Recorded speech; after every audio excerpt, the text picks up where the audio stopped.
ஆயில்ய நட்சத்திரம். அதாவது ஆயில்ய நட்சத்திரம்னா சொன்னால் அந்த காலத்தில் பாரம்பரியத்தை சொல்லுவாங்க. ஆயில்ய நட்சத்திரத்துக்கு மாமியாவுக்கு ஆகாது, மூல நட்சத்திரம் மாமனாருக்கு ஆகாது, விசாக நட்சத்திரம் மச்சாண்டாருக்கு ஆகாது, இப்படி கேட்டை நட்சத்திரம் கொழுந்தனாருக்கு ஆகாது, இப்படிங்கிற மாதிரி ஒரு விதிவிலக்கு சொல்லுவாங்க. அப்போ இந்த விதிவிலக்கெல்லாம் இன்றைக்கி வந்து நிறையா மாற்றிட்டாங்க. அந்த பழசெல்லாம் இன்றைக்கி கிடையவே கிடையாது. அப்போ கடகராசி ஆயில்ய நட்சத்திரத்தில் பொண்ணாக இருந்தாலும் சரி, ஆணாக இருந்தாலும் சரி, இப்போ கடகராசி ஆயில்ய நட்சத்திரம்னு பார்த்திங்கன்னா அது ஏன் மாமியாவுக்கு ஆகாதுன்னு சொன்னாங்கன்னா அப்படிலாம் கிடையாதுங்க. அந்த கடகராசி ஆயில்ய நட்சத்திரம் பொண்ணை கட்டினா அந்த பொண்ணு நல்லா சமைக்குங்க, தெளிவாக சமைக்கும், நாக்குக்கு ருசியாக சமைக்கும். அப்போ மாமியார் செய்கிற சமையல் பிடிக்காது. மேட்ரு அவ்வளோதான். இதை வந்து பெருசாகிக்கிட்டாங்க. ஆயில்ய நட்சத்திரம் மாமியாருக்கு ஆகாது, மூல நட்சத்திரம் மாமனாருக்கு ஆகாது, விசாக நட்சத்திரம் அப்படி கொழுந்தனாருக்கு ஆகாது, கேட்டை நட்சத்திரம் இப்படிலாம் ஒரு ஒரு விதிவிலக்கு. இந்த 27 நட்சத்திரத்துக்கு 27 நட்சத்திரத்துக்கு 4 நட்சத்திரம் விதிவிலக்காக கொண்டாந்துட்டாங்க. அதை வந்து இப்போ எல்லாமே முறியடிச்சிட்டாங்க. இப்போ எப்படி முறியடிச்சிட்டாங்க? ஒரு ஒரு ஒரு நட்சத்திரம் சாம்பிள் சொல்கிறேன். ஆயில்ய நட்சத்திர பொண்ணை கட்டினோம்னா மாமியாருக்கு ஆகாதுன்னு சொல்லுவாங்க. அப்படிலாம் கிடையாதுங்க. அந்த ஆயில்ய நட்சத்திர பொண்ணு வந்து நல்லா சமைப்பாங்க, தெளிவாக சமைப்பாங்க.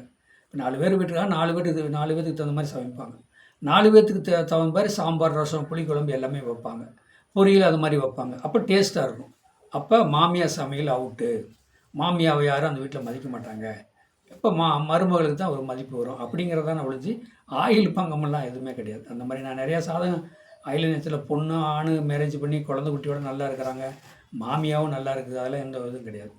அப்போ கடகராசி ஆயில்ய நட்சத்திரத்தில் பெறக்கூடிய தாய்மை பண்பு உள்ளவங்களாக இருப்பாங்க, நல்லா சமைப்பாங்க. கடகம்னா என்ன? நீர்க்கிரகமாக சமையல் சம்மந்தப்பட்டது, கேட்ரிங் ஹோட்டல் சம்மந்தப்பட்டது பண்ணக்கூடியது. ஒரு கடகராசி ஆயில்ய நட்சத்திர ஒரு பொண்ணு இருக்குது, அவங்க பேர் ஒரு ஹோட்டலை வச்சு நடத்துகிறாங்கன்னு வச்சுங்க, ஓஹோன்னு ஓடும், நல்ல வியாபாரம், நல்லா இருக்கும். ஆனால் அந்த பொண்ணு வர வேண்டிய அவசியம் கிடையாது. கல்லாவில் கூட அந்த பொண்ணு இருக்க வேண்டிய அவசியம் கிடையாது. அந்த பொண்ணு பேரில் நேமில் அவங்க குலதெய்வம் பேத்தில் கடகராசி ஆயில்ய நட்சத்திரக்காரங்க பேரில் நேமில் அப்படி ஆரம்பித்து விட்டாங்கன்னா அந்த பொண்ணே வர வேண்டியதில்லை. ஆனால் வியாபாரம் நல்லா இருக்கும்.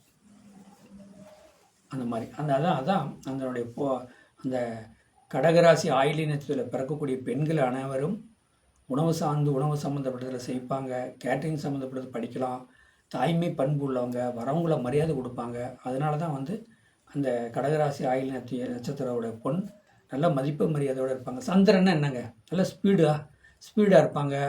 ஸ்பீடாக இருக்கிற நேரத்தில் ஸ்பீடாக இருப்பாங்க, அமைதியாக இருக்கிற நேரம் அமைதியாக இருப்பாங்க, வாழ்க்கையில் செய்யணும்னு ஆசைப்படுவாங்க. இப்போ கடகராசியில் பார்த்திங்கன்னா பெரிய பெரிய தலைவர்லாம் பிறந்துக்கிறாங்க, லக்கணமாக பிறந்துக்கிறாங்க. நான் கடக ராசியை பற்றி சொல்கிறேன், ராசி லக்கணம். அப்போ அதில் பிறக்கக்கூடிய அனைவருமே நல்ல தாய்மை பண்பு, பப்ளிக்கில் நல்லா ரீச் ஆவாங்க, எல்லா மக்களையும் அனுசரித்து என்ன பேசினாலும் சரி அதை மதித்து நடக்கக்கூடியவங்க கடக லக்கணம் ஆயில்ய நட்சத்திரக்காரங்க தான். அப்போ ஆயில்ய நட்சத்திரம்னு சொல்லி தப்பாக பேசக்கூடாது, தப்பாக நடக்கக்கூடாது. ஆயில்ய நட்சத்திரக்காரன் அனைவருமே அது பொண்ணாக இருந்தாலும் ஆணாக இருந்தாலும் நல்ல குடும்பத்து பெண்ணாக இருப்பாங்க, குடும்பத்தை ரன் பண்ணுவாங்க, குடும்பத்தை ஆதரித்து, அதாவது எப்படின்னா அந்த பெண் வந்து குழந்தை பையன் பொண்ணு பிறக்கும், அதை வளர்த்து விடுவாங்க, குடும்பத்தை மான மரியாதையை காப்பாற்றுவாங்க. கடக ராசி ஆயில்ய நட்சத்திரோட பொண்ணாக இருந்தாலும் ஆணாக இருந்தாலும் அதை நீங்கள் மதிக்கணும், அதை வந்து நீங்கள் அவாய்ட் பண்ணக்கூடாது. வாழ்க வளமுடன், வாழ்த்துக்கள். என்னுடைய சேனலை சப்ஸ்கிரைப் பண்ணுங்கள், பெல் பண்ண ஆன் பண்ணுங்கள், மற்றவங்களுக்கு ஷேர் பண்ணுங்கள். என்னுடைய ஃபோன் நம்பர் 95 14 77 10 74க்கு வாட்ஸ்அப்பில் சாதகம் அனுப்புங்க, தெளிவாக பேசலாம். வாழ்த்துக்கள் நண்பர்களே, வாழ்த்துக்கள்.